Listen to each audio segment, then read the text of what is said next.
يا أهل الجنة إن ربكم تبارك وتعالى يستزيركم فحي على زيارته. ومن سيئات أعمالنا من يهده الله فلا مضل له ومن يضلل فلا هادي له وأشهد أن لا إله إلا الله وحده لا شريك له وأشهد أن محمدا عبده ورسوله وصفيه وخليله بلغ الرسالة وأدى الأمانة ونصح الأمة وكشف الله به الغمة وجاهد في الله حق جهاده حتى أتاه اليقين صلى الله عليه وعلى آله وصحبه وسلم. أما بعد، أسأل الله سبحانه وتعالى أن يرزقنا جميعا العلم النافع. I ask Allah subhanahu wa ta'ala to bless us all with knowledge which benefits, وأن يفقهنا في الدين, and to give us understanding in His religion. اللهم انفعنا بما علمتنا وعلمنا ما ينفعنا وزدنا علما برحمتك يا أرحم الراحمين. ثم أما بعد. Assalamu alaikum wa rahmatullahi wa barakatuh. Jazakumullahu khair for those that have attended, and for those that are listening in, or for those that inshallah ta'ala may listen in after the recording. We ask Allah subhanahu wa ta'ala to bless us all with beneficial knowledge. Before we begin and I would just like to make it clear, we won't start Kitab al-Tahara today, of course, because with every kitab, the sunnah of the ulama is they will have an introduction. Okay, so there will be an introduction to, just as in every book there's an introduction and so on, and likewise for our course inshallah we will have a short introduction with regards to the madhhab and the author and the kitab and the likes. But before we do begin with that, I'd like to remind myself first and foremost, myself to begin with, and everyone else who is listening, with correcting our intentions as to why we are doing what we're doing, as to why we are here, as to why we are listening in, or as to why I am teaching and the likes. And I say that because Rasulullah sallallahu alaihi wasallam, we know the famous hadith, he tells us, إِنَّمَا الْأَعْمَالُ بِالنِّيَّاتِ. Indeed, deeds depend upon the intention. In another hadith, the Prophet alayhi salatu wasallam, he says, مَنْ تَعَلَّمَ عِلْمًا مما يبتغى به وجه الله عز وجل لا يتعلمه إلا ليصيب به عرضا من الدنيا لم يجد عرف الجنة يوم القيامة. So Rasulullah sallallahu alaihi wasallam, he says, whoever acquires knowledge or goes out to seek knowledge which is normally attained or which is normally sought in order to please Allah subhanahu wa ta'ala, but they do it to gain worldly benefits, they shall never smell the fragrance of Jannah. That's number one.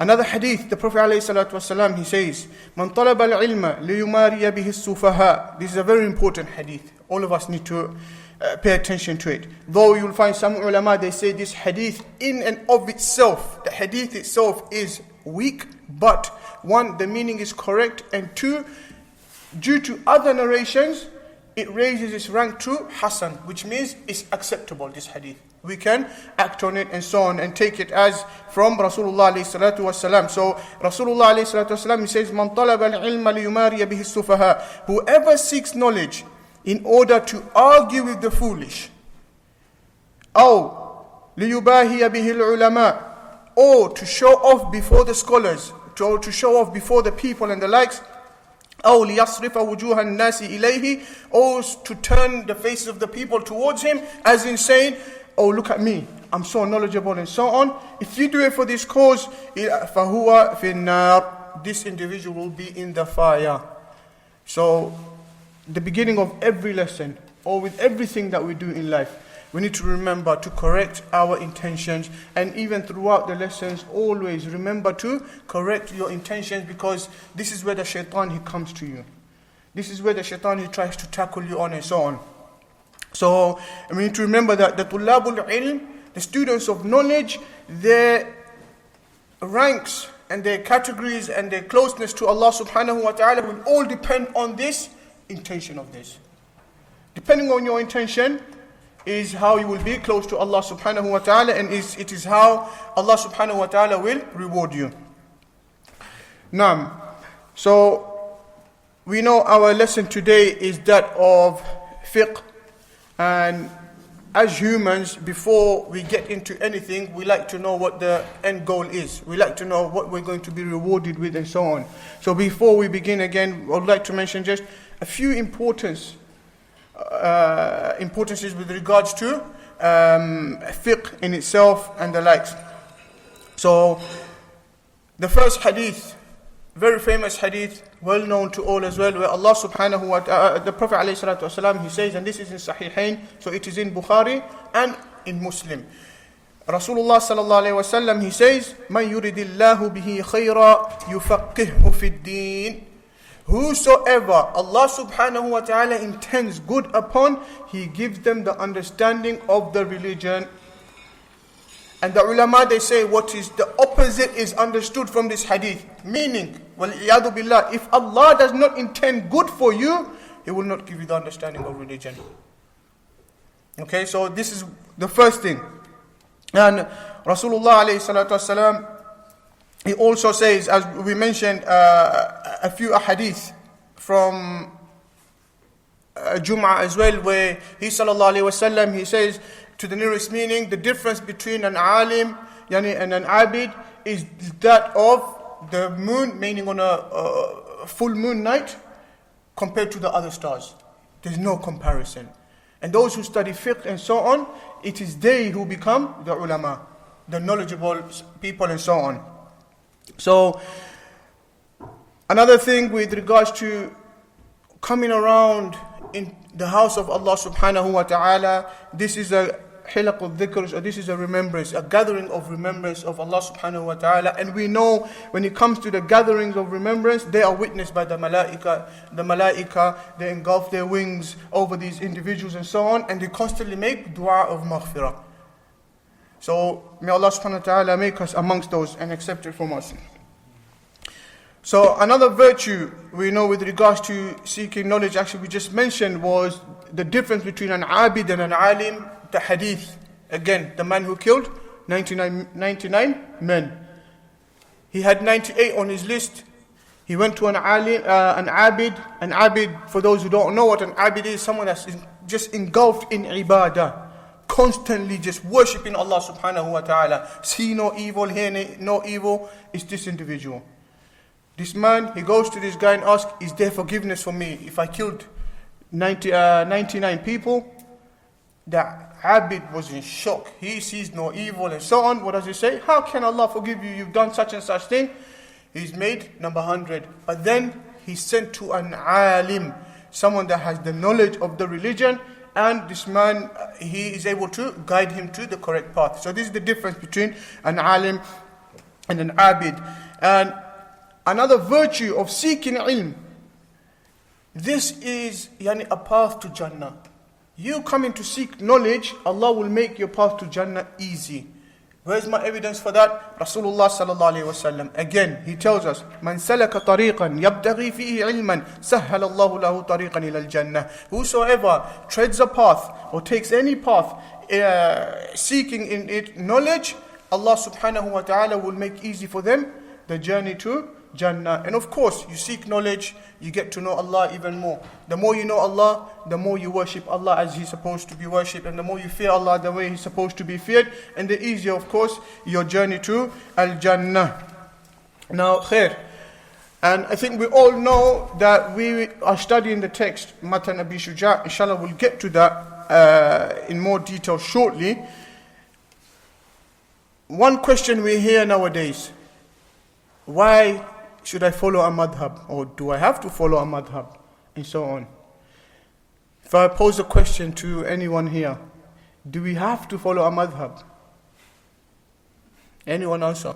Inshallah, this will be the structure of our class. It's not just going to be me coming, sitting here for an hour and talking. I'm just going to make that clear for those who intend to come every week, inshallah. It's going to be interactive as much as we can. Now, Ismail. What is a madhhab? Sorry? What is a madhhab? You shouldn't answer a question with a question. I asked the question first. No. If you are a layman, you should follow a madhhab. Khair, jazakallah khair. It's a good answer. If you're a layman, you should follow a madhhab. Was Imam Nawawi rahimahullah, was he a layman? Ibn Hajar al-Asqalani rahimahullah, was he a layman? Now, ulama have differed. Majority have given the answer that you have given, that if they are a layman, they say that you need to follow a madhhab. Okay? But in short, to say that one must follow a madhhab, to its T, everything that Imam Shafi'ī or the madhhab has said, you have to follow it, you don't have to. But, in Islam, we can't just stick to things like, you got the haram and the halal. We as Muslims, we have to look at what's best. When something is best, it doesn't mean it's always fard to do, and the likes. So with regards to this, you'll find certain individuals say, no, we take from Quran and Sunnah only, Quran and Sunnah. Where do you think these four madhabs took their dalil from? Their pockets? Of course, the Sunnah and the Quran. And we'll come to know where their maqasid are from. Because every day you'll find people that say, oh, I take from Quran and Sunnah only, I don't follow a specific madhab and so on. Taking from Quran and Sunnah is you going into the Quran, opening up, reading the verses and saying, yes, this is what this verse means. Do you do that? No chance. Do you go into the book of the hadith of Rasulullah sallallahu alaihi wasallam, pick up this hadith and say, okay, this is what this hadith means, and do what he says? No, you don't do that. You go to the understanding of someone else, meaning you follow that individual's madhab, whether you like it, whether you don't. And our ulama, 90 or 99% of our knowledge, it will go through one of these four imams that we're talking about. It will either go through Imam Abu Hanifa, it will either go through Imam Malik, it will either go through Imam Shafi'ī, or it will either go through Al-Imam Ahmad rahimahumullah ta'ala, without a shadow of a doubt. So let's make that clear. Now, someone might say, no, okay, these four imams, they said, oh, إِذَا صَحَّ الْحَدِيثِ فَهُوَ مَذْهَبِي. If a hadith is authentic, then it is my madhab. So what does that mean? Does that mean, okay, you've seen a hadith, or it says sahih on it, and that's it, just take it and just follow it as it is. Now you say this is the madhab of Imam Shafi'ī, for example. No. Imam Nawawi rahimahullah, he made it clear. He says that it doesn't mean that everyone who comes across a sahih hadith can just take this hadith, act on it and say, oh, because Imam Shafi'ī said this is going to be his madhab, and apply it to his madhab. That's not how it works. So he says, rahmatullah alayhi, he says this is only for the mujtahid of the madhab. Now, and there is a condition to this. He says that they must believe that Imam Shafi'ī rahimahullah, he did not come across this hadith. You have to sincerely believe that. Number two, he says that you have to really believe in yourself that Imam Shafi'ī rahimahullah, he did not know of the authenticity of this hadith. And then Imam Nawawi rahimahullah, he says, and this can only be found, or someone could come to this understanding only after going through all of the books of the madhab, all of the books of his companions and so on. And of course, this is a difficult act one to do, a very difficult condition for one to meet. Let alone us, the big scholars. They too will not fit into this criteria, let alone us. So, because we know Imam Nawawi rahimahullah, he says that there's so many times where Imam Shafi'ī rahimahullah, he would come across a authentic hadith. He will know this hadith is authentic, but he will still leave it. He will still not act upon it, because he has the knowledge of the inner depth of this hadith. He knows why he's left it, whether it's abrogated, or whether there is there's something wrong with the sanad and so on, or there's something, or he does ta'wil of the hadith itself. Okay, so for us to say that, oh, I follow whatever is authentic, it's not that simple. Okay, it is not that simple, because according to whose understanding do you follow? So we inshallah will be studying the fiqh according to the understanding of Imam Shafi'ī rahimahullah and his madhab. And I will keep on reminding brothers with regards to this, and sisters and those that are listening in, that this is our lesson. Shafi'i fiqh. Inshallah we'll mention some of the ikhtilafat and why certain scholars say what they say in answers to that and so on. We'll get to that inshallah with all the adillah. So Now, before getting further down into the lesson, it will be unjust if we study the madhhab of Imam Shafi'i rahimahullah without having even basic knowledge of who he was, or with have basic knowledge of his biography, or even knowing what his name was, how many children he had, and so on. So we'll have, inshallah, a short biography of Imam Shafi'i rahimahullah. His full name is Abu Abdullah Muhammad ibn Idris ibn al-Abbas ibn Uthman ibn Shafi' al-Muttalibi al-Qurashi. I'll repeat that, inshallah. His name was Abu Abdullah Muhammad ibn Idris ibn al-Abbas ibn Uthman ibn Shafi'. And this is where, so Shafi' was his great-great-grandfather, and this is where his name has been coined to. He's known as Shafi'i. And after that I mentioned Al-Muttalibi Al-Qurashi, meaning he is from the lineage or from the family of Rasulullah sallallahu alaihi wasallam. The only of the four Imams to be, to come from the lineage of Rasulullah sallallahu alaihi wasallam, or from the family of Rasulullah sallallahu alayhi wasallam. Because we know Al-Muttalib and Hashim were brothers. Okay, Al-Muttalib and Hashim were brothers. Hashim was the great grandfather of Rasulullah sallallahu alayhi wasallam. Naam. So a bit about his early life. Imam Shafi rahimahullah was born in the year Hijrah 150 Hijri. So he was born in 150 Hijri. So 150 years after the Hijrah of Rasulullah sallallahu alaihi wasallam from Mecca to Medina, Imam Shafi'i was born. Who knows who passed away in this year? A big alim, Al-Imam Al-A'zam, Imam Abu Hanifa rahimahullah ta'ala. Imam Abu Hanifa, he passed away on this same year. Naam. And Imam Shafi's father had passed away when Imam Shafi was very young, and he was born in Gaza. Okay, he was born in Gaza, Palestine, which we have now. Allah return it to the Muslims.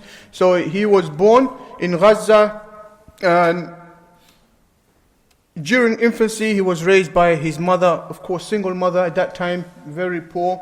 So she decided to take him back to Mecca to go with his, to meet his relatives and so on, to live with his relatives, of course, because of his lineage being that of an honorable one. He took him back home, and Imam Shafi rahimullah, at a very young age, first of all, his mother's name was Fatima al-Azdi.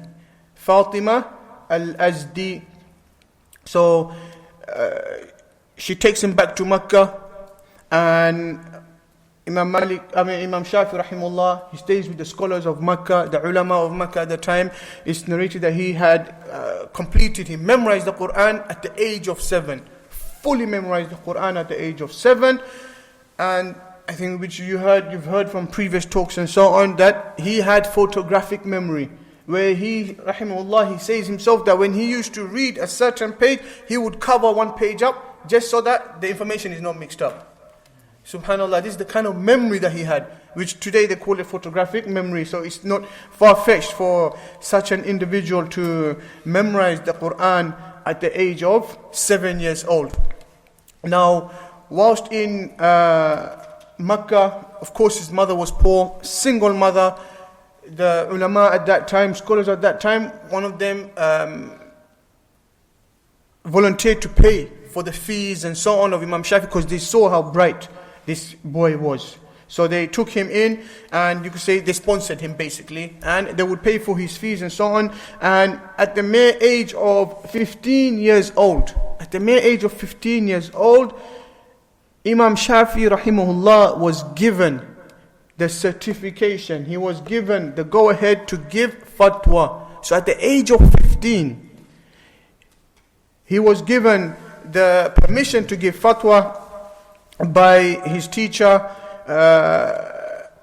Az-Zinji, rahimahullah ta'ala, Muslim ibn Khalid al-Zinji, he gave him the permission, he's told him, look, now you're ready, you need to give fatwa to the people.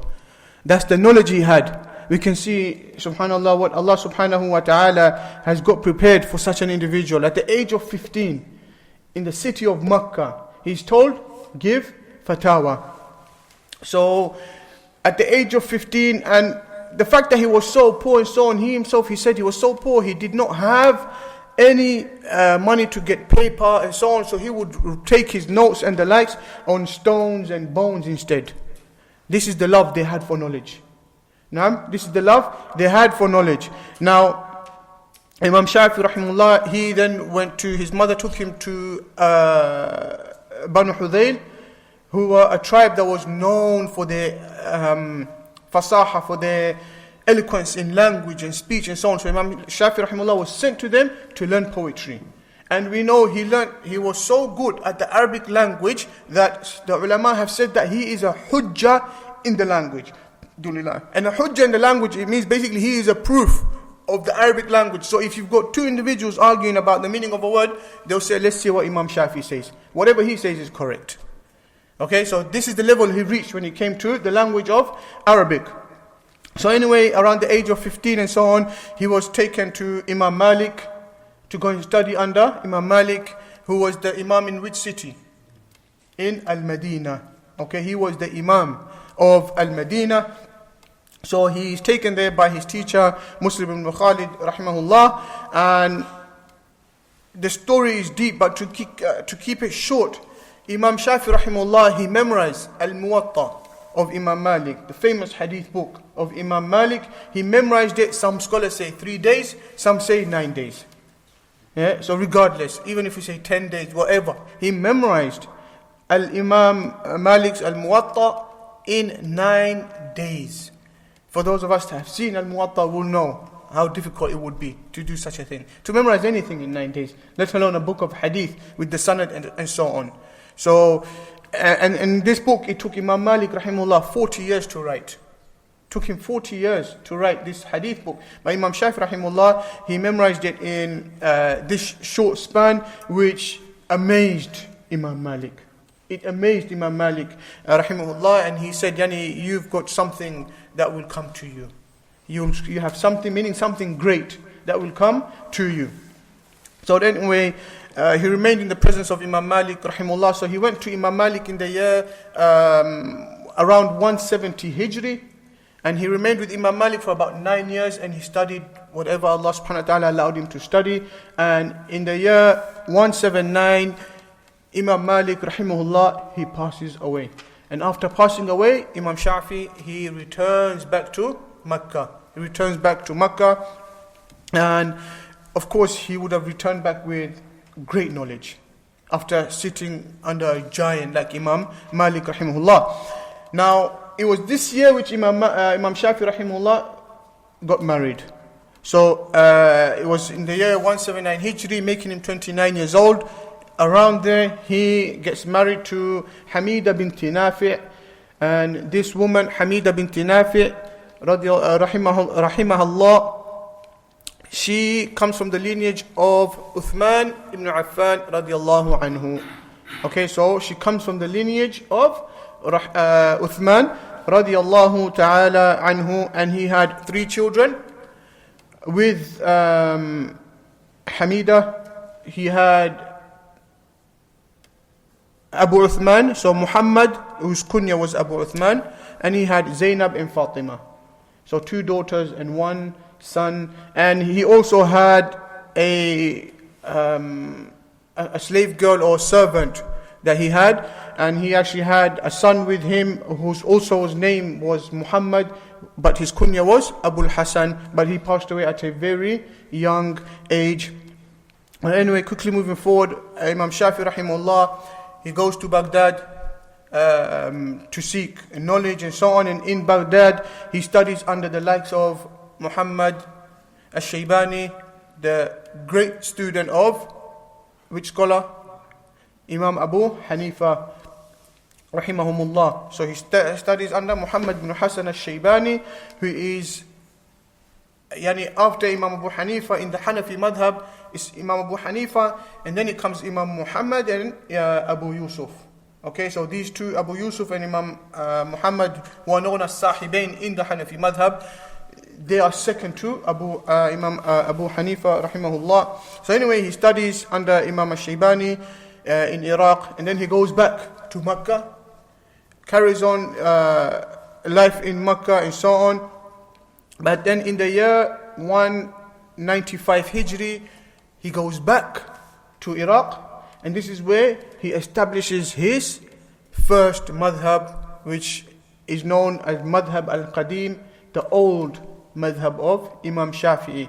Why it's called the old madhab of Imam Shafi'ī is because 4 years later, 199 Hijri, he goes to Misr and he writes a completely new madhab, which is known as Madhhab al-Jadid, and only about 17 to 18 points or matters or masail from the old madhab are used in the new madhab. Other than that, everything else is new from Imam al-Shafi'i. So that's why you see he's got two madhabs, Madhhab al-Qadim and Madhhab al-Jadid. Naam. What year was the second one written? Second year, so he went into Misr 199. So 199, he went to Misr. And this is where he wrote Kitab al-Risala, al-Hujja, and so on. Okay, now, Imam Shafi'i rahimahullah, then he lived in Misr, and he died in the year 204. So only about 4 to 5 years later, he passes away in Misr, in Al-Qahira, radiallahu anhu, where his grave is still there, where people can visit and see. And one thing that Imam Shafi'i rahimahullah done, that no one had done before, was during the olden days, the madhab of Imam Abu Hanifa and the madhab of Imam Malik, there was a bit of a tiff, you could say, between the two madhabs. One was a madhab of fiqh, one was a madhab of hadith. Okay, so what Imam Shafi'i rahimahullah done is he joined between both. He joined between both. This is why you see the fiqh and the hadith of the Shafi'i madhab is, don't want to sound too big-headed, but second to none. Okay, the madhab of Imam Shafi'i is special in that way, where he gathered between both. He reconciled when it comes to hadith and so on. This is why the madhab of Imam Shafi'i rahimahullah is also known as the madhab of the muhaddithin. Madhab of the muhaddithin. You have the likes of Imam Nawawi rahimahullah, Al-Bayhaqi, Ibn Hajar, Al-Nasai, Al-Tirmidhi, Al-Hakim, all of these individuals, Ad-Daraqutni, Abu Dawood, even Imam Bukhari rahimahullah, some say that he actually followed the madhab of Imam Shafi'i. Now someone might say, how? He's got so many hadith that probably go against the madhab, and so on. He's got so many hadith in his kitab. One thing we need to understand, the kitab Sahih al-Bukhari, or the kitab of Sahih Muslim, and so on, these are not fiqh books. Okay, these are not fiqh books, these are hadith books. Imam Bukhari rahimahullah, the job he did in Sahih al-Bukhari is he gathered authentic hadith. It doesn't mean this was his fiqh, or it doesn't mean that this is exactly what he followed. Okay, so anyways, whether he followed the madhab or not, it really doesn't take anything away from Imam al-Shafi'i rahimahullah and the madhab. May Allah have mercy on all of them.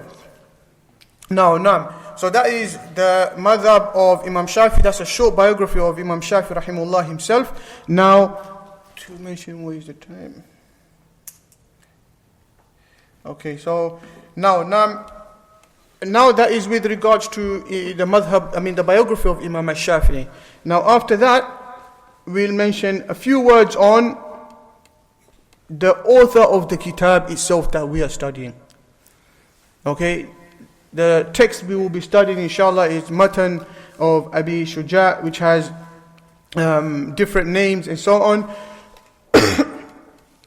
where some is known as Mukhtasar Abī Shujā, sometimes it's called Ghayatul Ikhtisar, and the likes. And his name was, first of all, his kunya was Abu Shuja, or he was also known as Abu Tayyib, but his full name was Shihabuddin Ahmad ibn al-Husayn. So Shihabuddin Ahmad ibn al-Husayn ibn Ahmad al-Asfahani. So again, Shihabuddin Ahmad ibn al-Husayn ibn Ahmad al-Asfahani. Some pronounce the Hussein is written as Hassan and so on, but majority say Hussein. So this was his name. He was a qadi, so he was a judge, an imam, he was a faqih, and his character, his righteousness and his humbleness was very well known during his time. He, rahimahullah, he studied and he taught the Shafi'ī fiqh for 40 years. So you can imagine how grounded he must have been in the madhhab. So for 40 years, he studied and he taught the madhhab of Imam al-Shafi'i in Basra. Now, one thing about this Imam, there is ikhtilaf on how old he was when he passed away.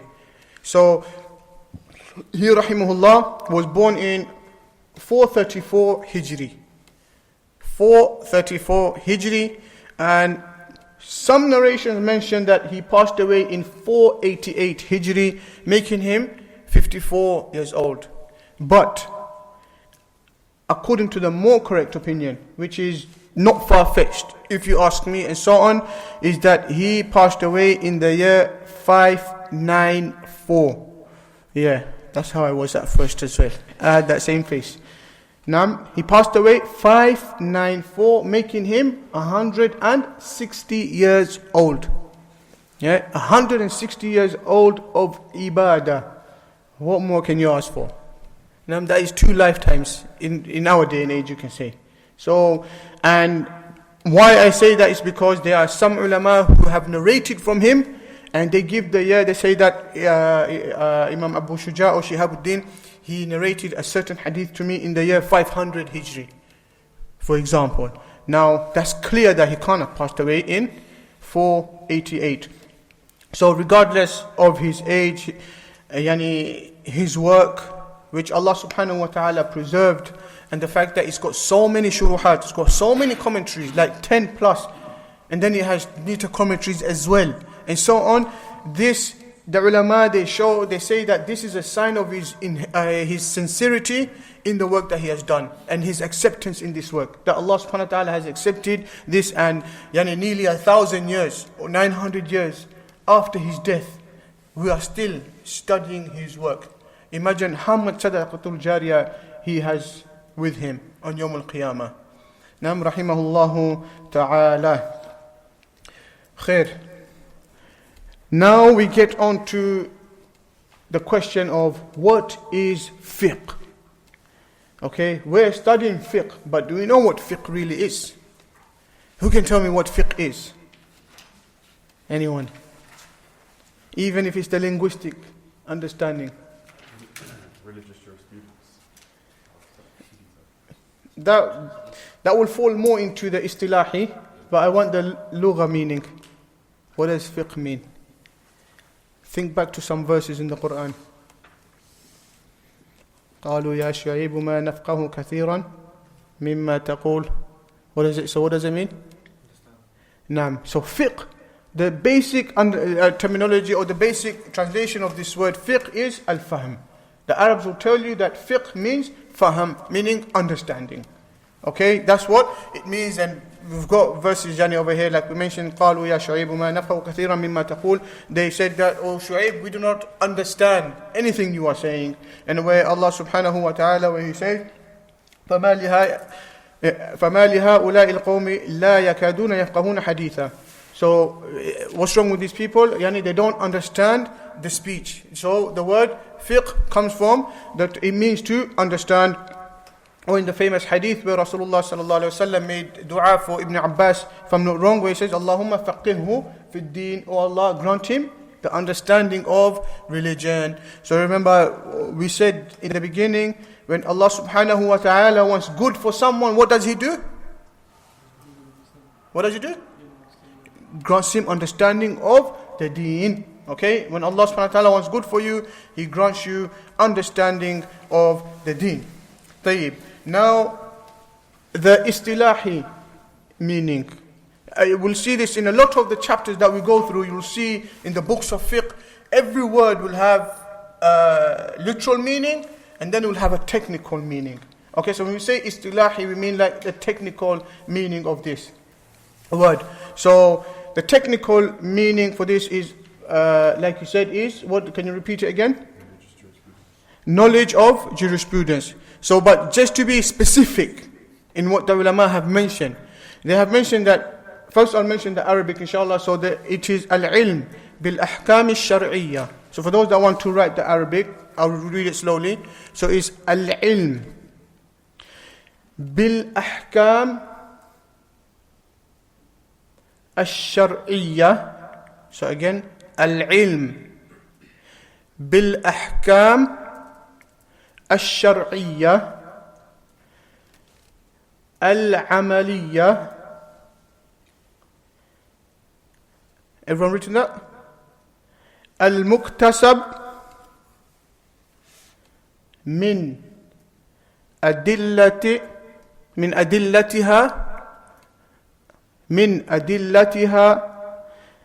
at-tafsiliyya. So I'm going to say all in one go and then I'll translate it. Don't worry, inshallah. We ask Allah subhanahu wa ta'ala to grant us fiqh and faham and understanding. So again, it is al-ilm bil-ahkam al-shar'iyya al-amaliyya al-muktasab min adillatiha at-tafsiliyya. So in short, this is knowledge of Shar'i rulings or Islamic rulings, or you say practical Islamic rulings. I'll explain more inshallah there what that means. Acquired from its detailed evidences. Again, so the technical meaning of this word fiqh, it is knowledge of Shar'i rulings, of practical Shar'i rulings, which has been acquired through detailed evidences. One more time, inshallah. Knowledge of the practical Shar'i rulings. So knowledge of the practical Shar'i rulings which has been acquired from detailed evidences. Is everyone okay with that? Any questions? Please feel free to ask me a question at any time. If you just put your hand up, I'm more than happy inshallah to answer questions.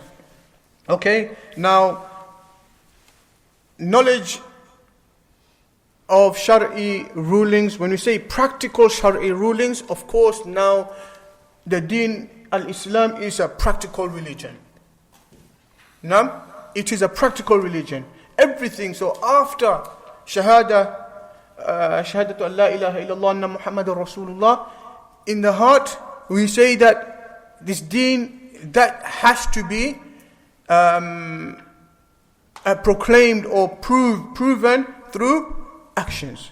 That's why we say actions are part of Iman. Even though, yes, we know the Ahnaf, so on, they say no, actions are not part of Iman, but of course this is with the Aqidah. But we say, and the majority of the ulama, they say that actions are part of Iman.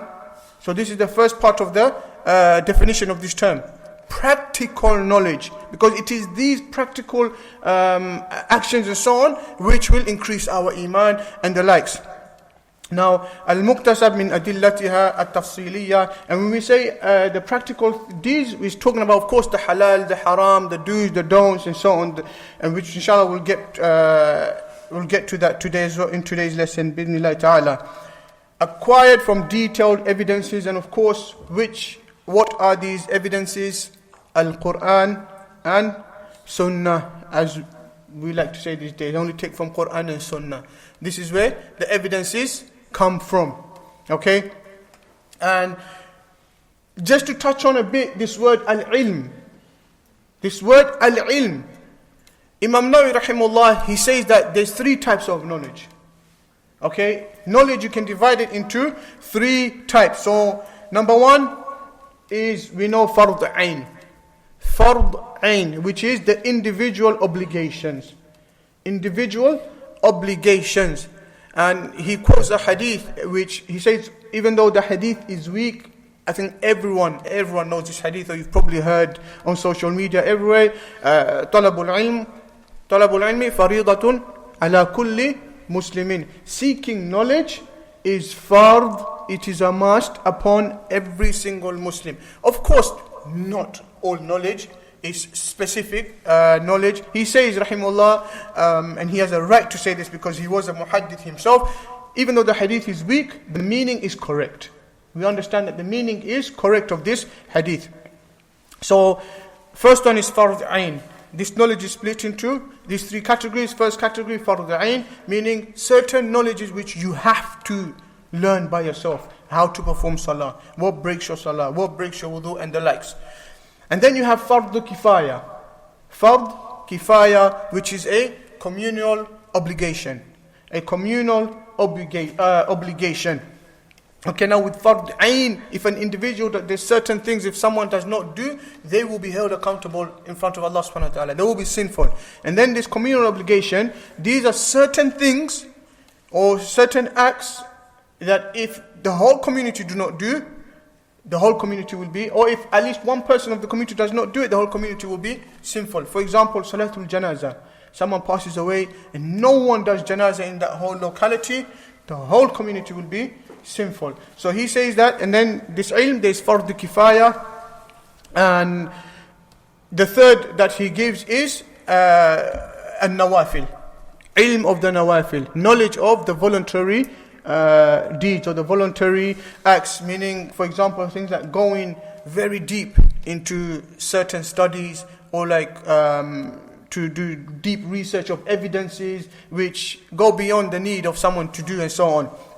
And another thing that he puts into fard kifaya as well, rahimahullah, he says that certain things which are required, even though it's non-sacred knowledge, certain knowledge which is non-sacred but they are required for the worldly existence, these are fard kifaya. For example, there needs to be a maths teacher. There has to be an English teacher. Otherwise, I don't know no one will understand anyone.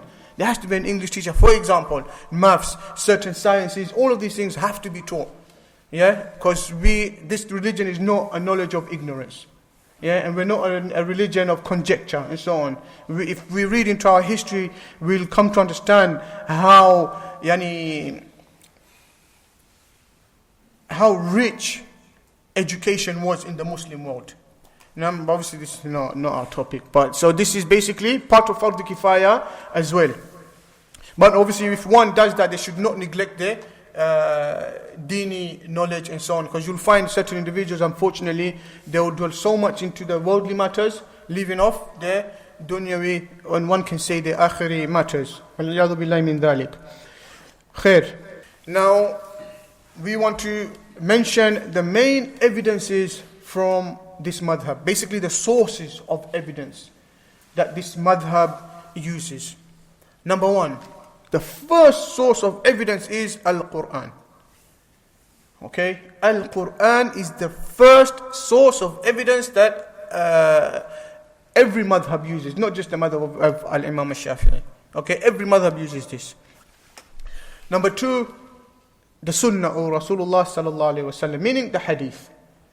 Hadith is the second thing. So if you're searching for something, or you're searching for a ruling which you cannot find in the Quran, where do you go next? Hadith. Okay, someone might say, okay, what if you don't find it in hadith? The third source of evidence is al-ijma'. Al-ijma'. So this is the consensus of the Muslim scholars. Now, al-ijma', it's not taken in the literal sense, because it's impossible. It's practically impossible to get the whole Muslims to agree on one thing. Okay, so there will always be ikhtilaf on something. Of course, there's certain things like, we know the Quran is not created, is the kalam of Allah. All of these things, of course, we don't differ on. But when it comes to fiqh masail, is close to impossible to find ijma' on certain things. But there are so many matters of ijma'. So this is the third source of evidence that we use. The fourth source of evidence is, if you don't find it in ijma', is qiyas. So this is analogical reasoning. Okay, analogical reasoning, where if it's not in ijma', it's not in Quran, it's not in Sunnah. Number four is, you will go to this qiyas. I'll give you an example with regards to the Sunnah of Jum'ah. Yeah, the sunnah of Jum'ah.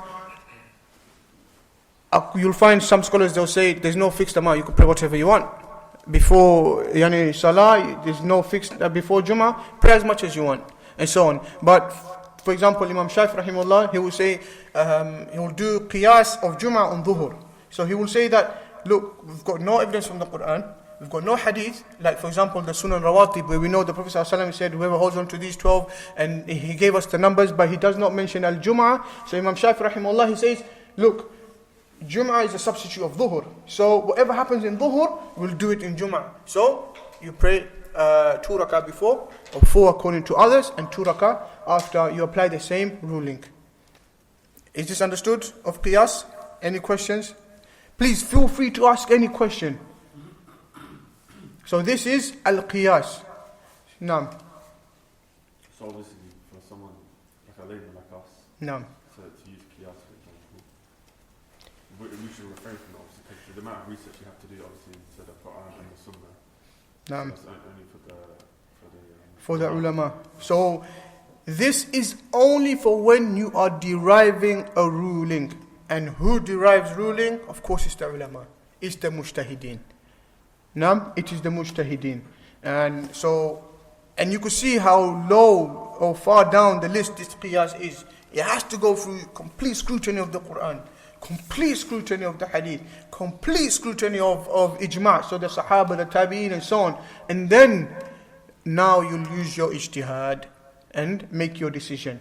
Okay? Then you'll make your decision. And when you see scholars differ on that, it's not a place of contention. It's not a place where people should just sit down and bring 20, 30 books and go on YouTube and debate with this guy and they run away. And so it's not a point. It's ijtihad. Yeah? They have their ijtihad. Imam Shafi'ī had his ijtihad. No problem. Follow who you want. Okay? And then in some instances, Imam Shafi'ī rahimahullah, he also uses the qawl of the Sahabi. Al-qawl of the Sahabi, if they did not differ. So if a Sahabi, for example, he said something and there's clearly no proof that another Sahabi differed with him or went contrary to him, then this statement will be taken as hujjah. So I'll give an example of this, which we might get to inshallah. Babul Hayd, the chapter of Hayd, where reciting the Quran or touching the Quran. Can a woman menstruating, can she recite the Quran even off by heart? Naam? Can she? Can she not? And so on. We don't have, from the Quran, if we go straight from the Quran, لَا يَمَسُّ إِلَّا الْمُطَهَّرُونَ. Okay, some will say, okay, that doesn't talk about reciting, that talks about touching only. Okay, if we go into the hadith and so on, there's nothing concrete. And then we go to, for example, al-ijma'. Now you could come and you will find ijma' in the consensus. Inshallah, we'll get to when we'll speak deep about this. It's important that the brothers know about it as well. You'll see that there was some ijma' in the according to the tabi'in or the atba' tabi'in, whereby they will give a ruling and no one contested it. Okay, no one contested it, which kind of shows acceptance through silence. So, inshallah, we'll get to that. But basically, a qawl al-sahabi will be similar to this, whereby a sahaba said something and no one went against their statement, and Imam Shafi'ī rahimahullah will take that as hujjah. What's the time? 25. I think the mu'adhin is here. Okay, khair, we'll carry on a bit, inshallah. 10 minutes? 5 minutes? Allahul musta'an. Okay, khair. We'll touch on, quickly, and then next week, inshallah, we'll go back this last bit. The mustalahat of fiqh. Okay, there's certain terms that we need to know because they're going to be used a lot. Number one, fard. Okay, fard. We need to know what this is. Fard, which means compulsory or obligatory. Now in the Shafi'i fiqh, or according to majority of the ulama, to my knowledge only the Hanafiya, they differ in this. Fard and wajib are the same. They are the same. And the Shafi'iyya, they only have wajib in one mas'ala only. And this is when it comes to Hajj. We'll get to that inshallah. But the term fard, it means obligatory. And this basically this term fard, whoever does it is rewarded, and whoever leaves it out will acquire sin. If you do this act of fard, you will be rewarded. But if you leave it out, you will be sinful. I hope that's clear. Number 2, and we already divided fard. We say there's fard ayn and fard kifaya. Yeah, we told that basically there's fard ayn, individual obligation. We mentioned, for example, salah, saum, zakah, hajj, and the likes. And then you've got fard kifaya, certain deeds like learning specific knowledge or salatul janaza and the likes. And then you've got al mandub, or you could call it sunnah. So this word mandub, according to the Shafi'iyya, it is synonymous to the other words of sunnah, tatawwu, nafal, mustahab. They all mean the same thing. According to the Shafi'iyya, all of these mean the same thing. Now, this sunnah or mandub, there will be ranks or levels to it. Okay, for example, you have sunnah rawatib, and then you have basics, and then you have sunnah mu'akkada, and then you have sunnah ghair mu'akkada. But all of these mean the same thing, and the definition to this word, al-mandub or as-sunnah, something which you are rewarded for doing, but you are not punished for leaving out. Okay, you are rewarded for doing, but you are not punished for leaving out. And then you have the third one, al-mubah. Al-mubah are basically matters which are just permissible. Okay, you're not rewarded for doing them, you're not punished for not doing them. So, anything basically that you do that's not in Sharia, it's not a sunnah, you're not going to be rewarded for it, and you're not going to be punished if you leave it out. That is mubah. And then next you have the makruh, the disliked deeds, the disliked things. Okay, the disliked things is things which you are rewarded for doing. You are rewarded for leaving out. Astaghfirullah. So you are rewarded for leaving it out, but you are not punished for performing it. But there's certain levels. So I'm going to repeat that again. Makruhat, the disliked acts, you are rewarded for actually doing Allahu Akbar. You are rewarded for leaving it out. You are rewarded for leaving it out, but you are not punished for doing the deed. Okay? And for those that are actually thinking smoking right now, that's not part of the makruhat, because that falls under haram. We'll get to that inshallah. Maybe we can add the certain types. I said smoking, remember, I didn't say smoking what though, yeah? Okay, and then you have the haram. Okay, you have the haram. Make sure I get my words out right. So you have the haram, that which you are rewarded for leaving off. Okay, you are rewarded for leaving off, and you are punished for doing. Okay, you are punished for doing. For example, leaving off salah is haram. You will be punished for that. Okay? Khair. Inshallah, I see the muaddin is rubbing his hands. Naam. Bismillah. Second one, the mandub. Yeah, mandub. You could just write sunnah. Write sunnah. Inshallah, it'll be easier for people to remember. Okay? Naam. So, inshallah, next week we'll quickly at the beginning we'll recap these terminologies which are very important in understanding a lot of what we will go through. Are there any questions? Naam, bismillah. What? 7 questions? Okay. So yeah, next week, inshallah, we'll change the time to 7 o'clock. So after Maghrib, 7 o'clock we'll start, because Isha will move back to 8:30, and not to cause any disruptions. Now, from now, inshallah, it will be 7 o'clock for the next 2 to 3 weeks. But then when Isha goes back to 7:30, which will be at the end of the month, we'll fix a specific time, inshallah, and set it to that. Maybe 8 to 9, or if that's too late, I know some people go sleep early. 9 o'clock is too late on a working day. So we'll probably, we'll update the poster, inshallah, innit? Just change a few numbers. Next week, inshallah, 7 o'clock, same time, and bi'idhnillahi ta'ala, next week we will actually start the kitab. وآخر دعوانا الحمد لله رب العالمين وصلى الله على سيدنا محمد وعلى آله وصحبه وسلم.